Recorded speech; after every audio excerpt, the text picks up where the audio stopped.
Dana Hajakis here with SoSu TV. I'm here at Recycled Records, which is the oldest since 1978 and the only record store left here in Reno. And they are participating in what is called a cash mob. Not a flash mob, cash mob. So everybody gets together, they bring down their cash, and they spend it at a local business, which is so cool, so exciting. So we're gonna go take our money and spend some cash at Recycled Records.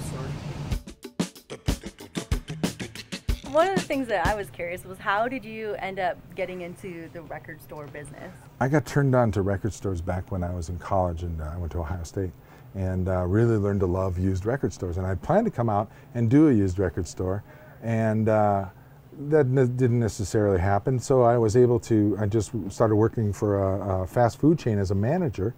And one day my mom calls me up and she says, and they were living in Reno and I was living in Columbus, Ohio, and my mom says, we just went into Recycled Records, and I heard the owner on the phone saying he was going to go out of business. Now, my parents wanted to help me out a little bit, and what parent wouldn't want their kids to be closer? So my parents loaned me the money to buy Recycled Records at age 23. I paid them back with interest in 4 years. And there it is. At age 23, I found myself working my dream job.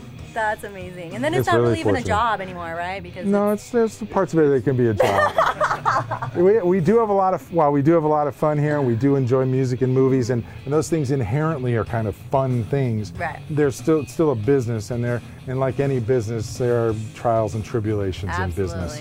Absolutely. So how do you think that you've been able to be around? I mean, it's 1980, right? Right, when you bought the store? right. But you know, the thing is that especially with the latest, shall we say, departures of all the local record stores and everything like that, what's kept me in business has just been the fact that I've been used.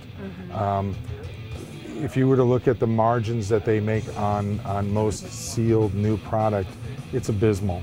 And I wouldn't be here talking to you if we were a new record store. So by keeping used, along with certain things like the resurgence of vinyl nowadays, or just the whole retro thing, whether it be tapes, or we even have 8-tracks and reel-to-reels here and stuff like that. And with all that coming in, we're doing okay. It's helping us keep around.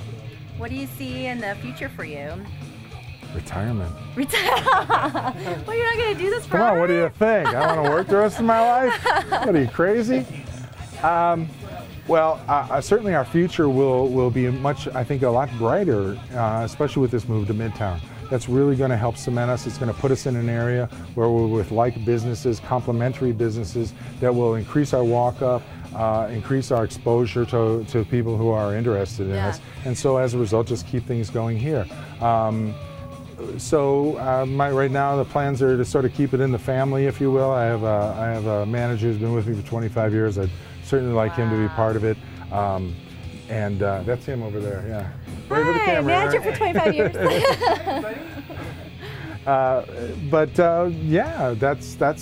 I do see a record store being in Reno for a long, long time to come. Even if it's just us. That's okay, we'll do it. We've been doing it for the last 4 years anyway. I mean, it's been 5 years since Tower closed, or 6? No, we've been here for 4.5. Tower's wow. 6 or 7, yeah. So I mean, with all that, we've been taking care of all that since that point, and it's enough to keep one business in good business. Yeah. You know what I mean? As long as what would be your most valuable piece of advice you could give to somebody that's trying to start a small business? If there's one thing you could have done. You know, though, I had this question asked of me recently, and I guess the one thing I always remember, the best advice I ever got was, when dealing with the government, it's better to ask for forgiveness than permission. That's dealing with anybody. Yeah, it's better to ask for forgiveness than permission. You can screw up, you know, the government says, what, you're not collecting sales tax? Oh, really? Oh, gee, I'm sorry, I didn't know I was supposed to be collecting sales tax. Yeah, and that has kind of come in handy. And gosh, try and treat your employees like your family. Yeah, that's huge. That's happy really employees, happy life, right? Yeah, hire good and keep them. Yeah, keep good people and keep them happy and as best you can, in one way or another. And yeah, try and have fun. Yeah. We've always done that, and I think that's a big part of why we're still around. People come in here and they can at least get a grin out of it, if nothing else. Yeah, exactly. Be entertained for Yeah. 45 minutes. Well, thanks so much. I really appreciate it. You bet. Best of luck to you.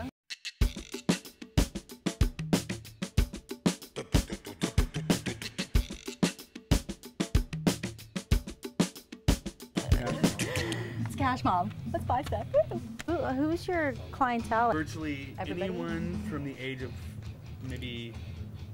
I've got a kid that's 8 years old who's fanatical about rock music, old Led Zeppelin and Jimi Hendrix and stuff like that. And then I've got people that are in their 80s. I mean, it's the entire gamut, all styles, all types. Very cool. Mostly really cool people. Yeah, I mean, really. I think you have have to kind of be cool to be in a We have record store. a really fine tell. I mean, it's just really, really cool people.